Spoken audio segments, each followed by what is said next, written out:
Mr. Speaker, I would like to ask the nominee, Professor Abraham, that, Mr. Speaker, Mr. Chairman, he is one of the two people who have been reappointed to the cabinet to the same docket that they were serving previously, the last 2 years.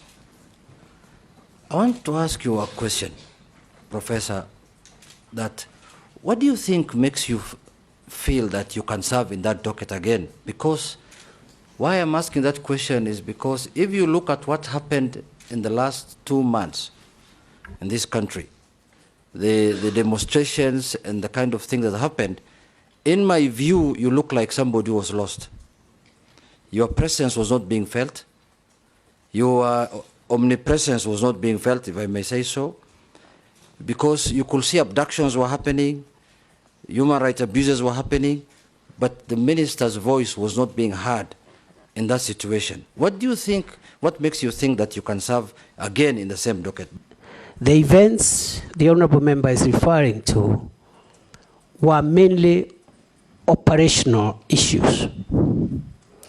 The work of the minister, the Cabinet Secretary for Interior, as envisaged in Article 245 of the Constitution, is to give the organs of national security that fall under that ministry policy direction and policy guidance, and in particular because we are talking about the police.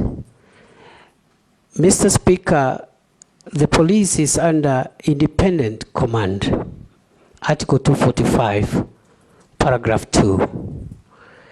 There are only two people who can give the Inspector General of Police directives. First, the Cabinet Secretary for Interior, but only on policy issues. Number two, the the Director of Public Prosecutions in matters and investigations of criminal activities.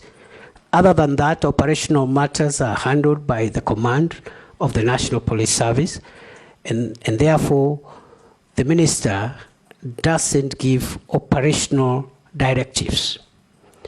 We have communicated the policy during my time in office, the policy of the Kenya Kwanza administration on policing, which includes zero tolerance on extrajudicial killings, zero tolerance on abuse of human rights, and restraints in the use of force.